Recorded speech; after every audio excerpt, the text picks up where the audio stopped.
It was the 16th of August, 1977. Elvis was alongside his then-girlfriend Ginger Alden at his Graceland home in Memphis, Tennessee. At 2 p.m., Ginger went to the bathroom to check on Elvis, who had been feeling uneasy. What she found was Elvis lying on the floor. The king of rock and roll was gone. Elvis had died of a heart attack at just 42 years of age. This was shocking for the whole world. So let us see what did the Memphis Mafia members have to say about that day, which changed their lives forever. Lamar Fike, who was in a hotel in Portland, got this news when the colonel sent Tom Hewlett to call him.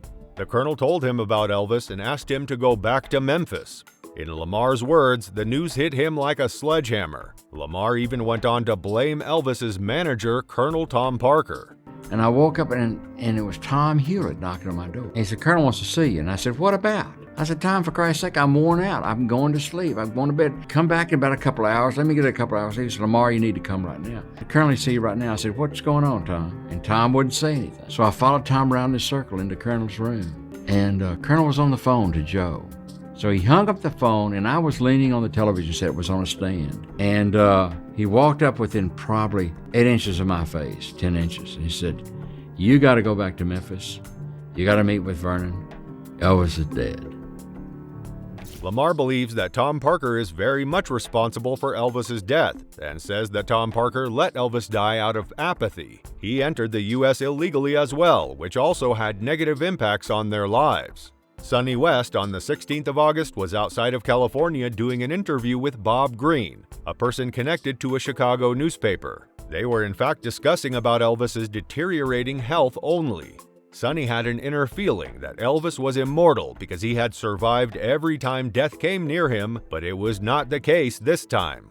Billy had the fear of Elvis getting a stroke. He feared that Elvis would have been no longer accepted by his fans and the Memphis Mafia itself. According to him, that life was worse than death. Elvis is gone, but for Sonny West, he continues to live. Elvis resides in Sonny's thoughts, in his dreams. He would connect his life events to Elvis, will remember the moments they spent together. There was a time when Elvis was not enjoying his work. He was drained out, he needed a break, but for some reason he was helpless. Sonny got quite emotional and had tears in his eyes when he remembered those days. Where he's saying something to me, where one time we were riding his snowmobiles at Graceland with no snow. He had them the ski part replaced with wheels, and we're racing over the grounds with these snowmobiles, and which we actually did. And I'll dream about it, and he ran me off the road one time in the dream. He never did that in person, but he ran me off the road in time. I hit a curb and I took off, and the ski machine took off, and I woke up laughing. It's weird, he could be, and I saw this, but I don't dream about it, I don't think about it. Elvis meant much more than a boss to Sonny. Elvis had helped him financially as well. Sonny even said the laugh of Elvis was infectious and made him laugh. His laugh was infectious. There's been reports that people have said, "Yeah, you laugh when Elvis laughed." I understand. In the sense he was saying it, or it's been said, it's not true. The emotions going through Sonny while speaking about Elvis were quite visible. He was speechless. Losing Elvis was a rough and dark phase in Sonny's life.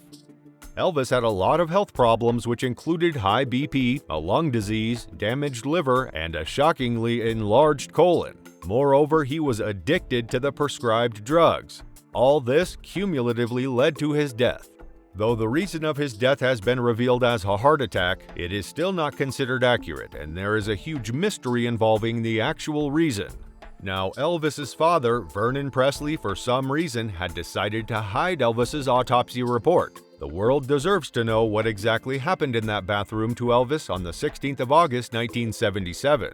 All the questions will be eventually answered exactly 50 years after his death in 2027, when his autopsy report will be released to the public. The technological advancements will certainly tell us the true story of the 16th of August and the reason why the king of rock and roll passed away at such a young age. That will be it for today. Meet you in the next video.